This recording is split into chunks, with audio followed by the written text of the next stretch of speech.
बिस्मिल्लाहिर्रहमानिर्रहीम। नाजरीन, मैं हूं राना फैसल एडवोकेट और मैं अपने यूट्यूब चैनल के जरिए आपसे मुखातिब हूं। नाजरीन, आज पाकिस्तान में दो बड़े अहम डेवलपमेंट्स थी। एक तो सुप्रीम कोर्ट में वो केस ज़ेर समाअत है जिसमें पंजाब में इलेक्शन होना है या नहीं होना इसका फैसला होगा, और दूसरी जो है वो ये थी कि पाकिस्तान मुस्लिम लीग नून के इस वक्त जो वज़ीर आज़म हैं शहबाज शरीफ साहब, उन्होंने पार्लियामेंट में खिताब किया और हस्ब रिवायत उन्होंने न सिर्फ अदलिया पर वार किए बल्कि एस्टेब्लिशमेंट पर भी उन्होंने संगीन इल्ज़ामात लगाए और कुछ लतीफ़े भी सुनाए।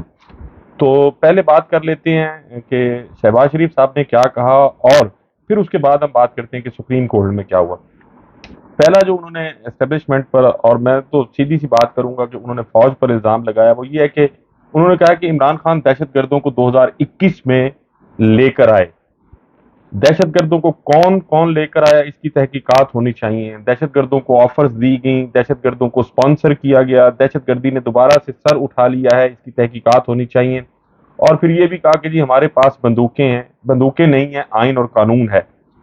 अब इस हद तक तो उनकी बात ठीक है कि उनके पास बंदूक नहीं है, आइन और कानून है, लेकिन अब बंदूक किसके पास है और बॉर्डर किसके पास है। बहरहाल ये तो आप और मैं हम सब जानते हैं कि मुल्क की दिफा और सरहदों का हिफाजत जो है वो बहरहाल पाकिस्तान फौज ने करना होता है।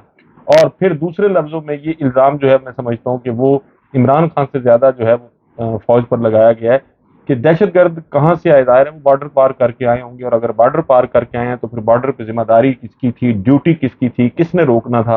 फिर जहाँ तक उनको फाइनेंस करने का ताल्लुक है, उनको ऑफर्स करने का ताल्लुक है, तो पाकिस्तान में कानून नाफिज करने वाले इदारे मौजूद हैं, पुलिस है और इसके साथ साथ खुफिया एजेंसीज हैं जिनका काम ही यही है कि पाकिस्तान के खिलाफ अगर कोई साजिश हो रही है और दहशतगर्दी का कहीं भी कोई नेटवर्क है तो उसको कैसे काउंटर करना है, उनकी कमर कैसे तोड़नी है।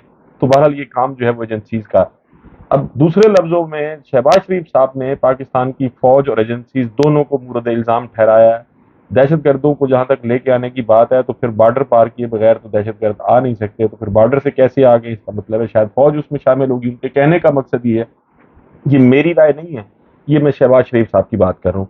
इसके साथ साथ ये तो हो गए उनके एस्टेब्लिशमेंट पर वार, और फिर वो एस्टेब्लिशमेंट पर वार करने की भी एक वजह है। अब शायद कोई दूरियां पैदा हो रही हैं शहबाज शरीफ साहब और पीडीएम को, ये महसूस होने लग गया है कि शायद इमरान खान साहब के साथ जो है वो कोई नरमी बढ़ती जा रही है, जबकि नरमी उनके साथ बढ़ती नहीं जा रही। उनके साथ अपनी तरफ से पूरी सख्ती करने की कोशिश की जा रही है, लेकिन बहरहाल वो जैसे कहते हैं ना कि मारने वाले से बचाने वाला ताकतवर होता है। तो इमरान खान साहब जो है वो बहरहाल इस वक्त लगता ही यही है कि शायद उनके साथ जो है वो अवाम की दुआएं भी हैं और अल्लाह ताला की मदद भी शायद उन्हें हासिल है कि अब तक इस पीडीएम गवर्नमेंट के तमाम तर इक़दाम के बावजूद इमरान खान का रास्ता जो है वो नहीं रोका जा सका। इसके साथ साथ फिर आज उन्होंने हस्ब रिवायत, जो पाकिस्तान मुस्लिम लीग नून की रिवायत है, उन्होंने अदलिया पर भी हमला किया। और ये अब जो पार्लियामेंट में उन्होंने गुफ्तगू की है उसमें ये कहा कि अब ये फैसला करना है कि जंगल का कानून चलाना है या पाकिस्तान के आइन और कानून के मुताबिक फैसले होंगे।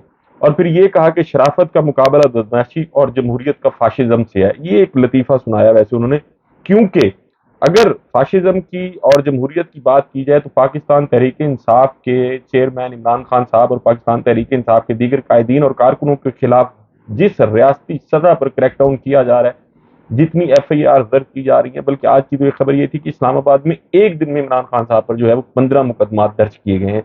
तो फाशिज्म और फिस्तायत की इससे बड़ी मिसाल और क्या हो सकती है कि वो शख्स जो इस मुल्क का वजीर आजम रहा है उसके खिलाफ आपने एक दिन में 15 एफआईआर दर्ज की हैं, और फिर कोई करप्शन एलिगेशन नहीं है, कहीं किसी की तौहीन हो रही है, आपने रियासत से बगावत, एहतजाज और इन छोटे छोटे जो इश्यूज होते हैं आप उन पे एफआईआर दर्ज कर रहे हैं। और इसके साथ साथ फिर उन्होंने वो अदलिया पर जो तनकीद की, कहा कि जी सियासतदानों के खिलाफ आंखें बंद करके जो है वो केस बनाए जा रहे हैं।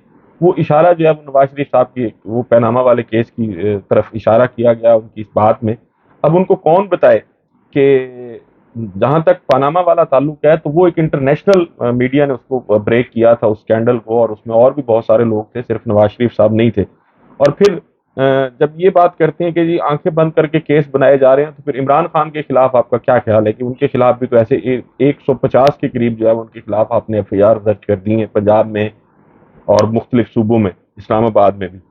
और फिर ये भी कहा कि जी सियासतदान 1 मिनट में जेल चला जाता है। वही नवाज शरीफ, अभी सियासतदान 1 मिनट में जेल चला जाता है तो फिर हसन न्याजी जो है वो भी तो 1 मिनट में जेल गए हैं, फवाद चौधरी साहब भी 1 मिनट में जेल गए हैं, आजम सवाती साहब भी 1 मिनट में जेल गए हैं, शेख रशीद साहब भी 1 मिनट में जेल गए हैं। तो फिर آپ نے کیا کیا؟ آپ تو وہی کام کر رہے ہیں جو فیشزم میں ہوتا ہے، جو فسطائیت میں ہوتا ہے۔ اس کے ساتھ ساتھ پھر انہوں نے یہ بھی کہا کہ جی بلیک میل کر کے فیصلے لیے جا رہے ہیں، اور اگر ایسے فیصلے لیے گئے تو ملک کا نقصان ہوگا۔ اب جہاں تک سپریم کورٹ کو بلیک میل کرنے کا تعلق ہے، اس میں کوئی شک نہیں ہے کہ سپریم کورٹ کو بلیک میل ایک ہی صورت میں کیا جا سکتا ہے، اور وہ صورت ہے آئین کی۔ اور جہاں تک آئین کا تعلق ہے، چونکہ اس میں واضح ہے کہ 90 دن میں الیکشن ہوگا، تو پھر ظاہر ہے سپریم کورٹ نے آئین کے مطابق فیصلہ دینا ہے۔ اور اگر وہ آپ کو لگتا ہے کہ بلیک میلنگ سے لیا گیا ہے، تو پھر آئین کو اٹھا کے ایک طرف رکھ دیں، اور پھر آپ اپنی ذاتی جو خواہشات ہیں اس کے مطابق اس ملک میں قانون بنا لیں اور فیصلے کرنے شروع کر دیں۔ اور پھر یہ بھی کہا گیا، ان پر تنقید کی گئی جوڈیشری پر، کہ جی ملک کے طول و عرض میں ضمانتیں مل رہی ہیں۔ اب جس قسم کے آپ نے ڈھونڈے اور سطحی قسم کے الزامات کے تحت ان کے خلاف ایف آئی آر درج کی ہیں، تو پھر ظاہر ہے ان کو بیل ملنی ہے۔ ویسے آپ کو بھی بیل ملتی رہی ہے، آپ کو یاد ہوگا شہباز شریف صاحب کہ جب آپ پر فرد جرم عائد ہونی تھی، اس دن آپ وزیر اعظم بن گئے تھے۔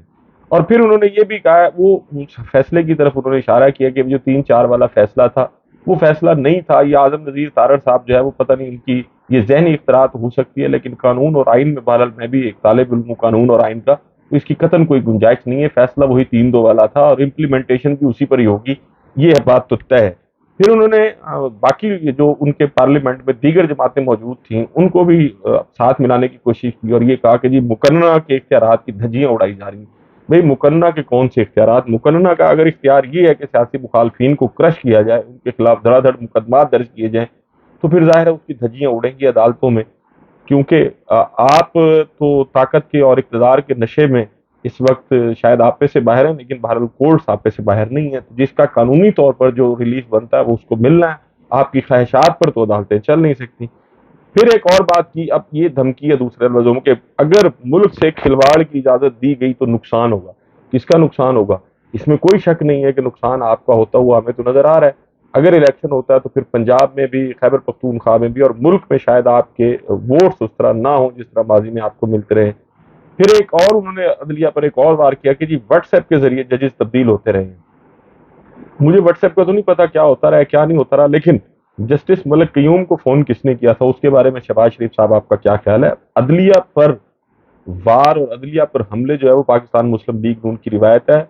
سجاد علی شاہ صاحب جب سپریم کورٹ کے چیف جسٹس تھے، آپ نے کیا کیا، اور پاکستان کی تاریخ میں پہلی دفعہ بریف کیس کا استعمال کر کے سپریم کورٹ کے ججز سے سپریم کورٹ کے چیف جسٹس کے خلاف فیصلہ دلوایا گیا اور ان کو گھر بھیج دیا گیا۔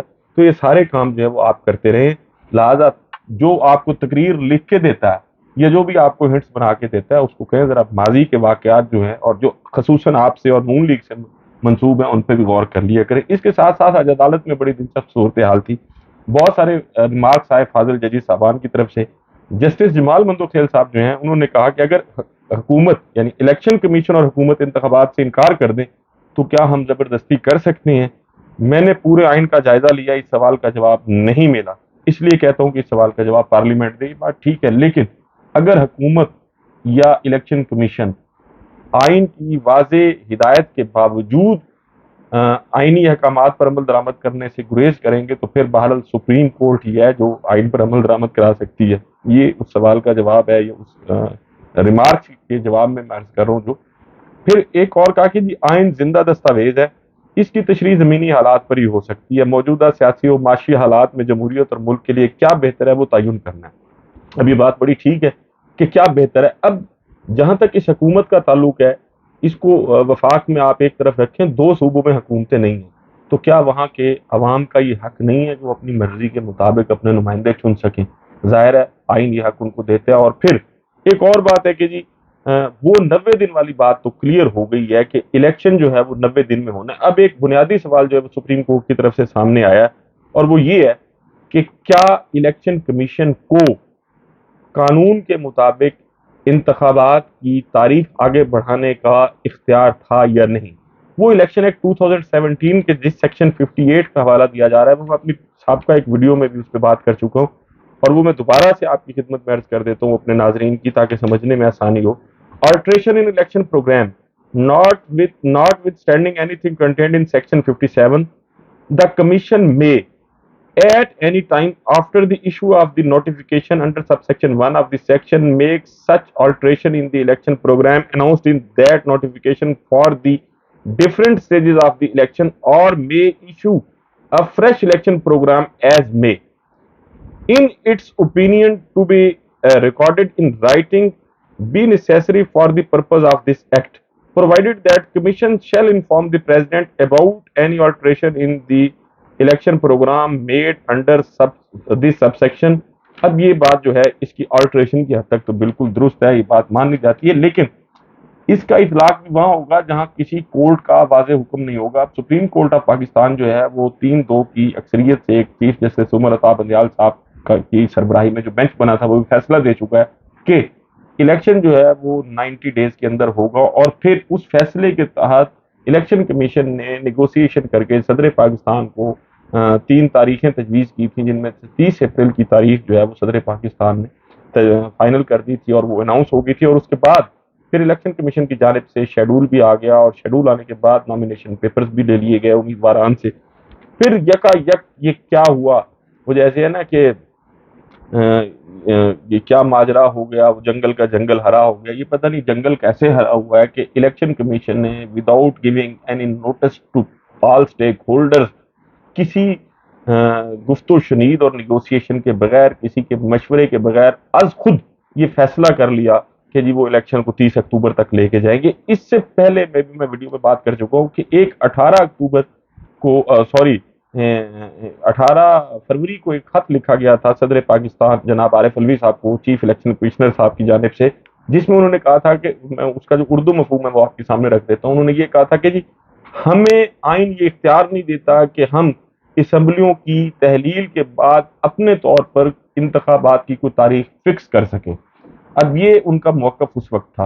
अब फिर अगर आपके पास ये आइन इख्तियार ही आपको नहीं देता तो फिर आपने 8 अक्टूबर की डेट जो है वो कैसे फिक्स कर दी है। इसके साथ साथ और भी बहुत अहम और दिलचस्प किस्म के जो है वो आज सुप्रीम कोर्ट में गुफ्तगू हुई। चीफ जस्टिस साहब ने ये भी कहा कि जी अगर फंड्स नहीं है तो फिर कटौती कर ली जाए, हमारी तनख्वाहों पर भी कटौती कट लगा दिया जाए। ये 20 अरब रुपए कोई इतनी बड़ी अमाउंट नहीं है, इसमें भी कोई शक नहीं है।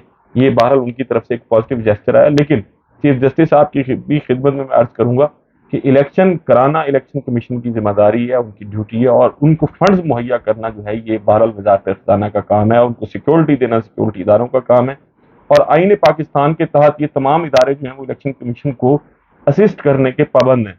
आपकी तरफ से बहरहाल एक पॉजिटिव जेस्चर आया, लेकिन जो कुछ आज सुप्रीम कोर्ट में हुआ उसमें जो मैंने इसमें जो मेरा अंदाज़ा है, मुझे यूँ लग रहा है, और मेरी एक बड़े बाखबर आदमी से भी बात हुई है, तो शायद ये इलेक्शन जो है वो कुछ आगे चला जाए। अक्टूबर में तो इसके इम्कानात नहीं है कि अक्टूबर में होगा, लेकिन बहरहाल इलेक्शन जो है वो कुछ आगे हो सकता है।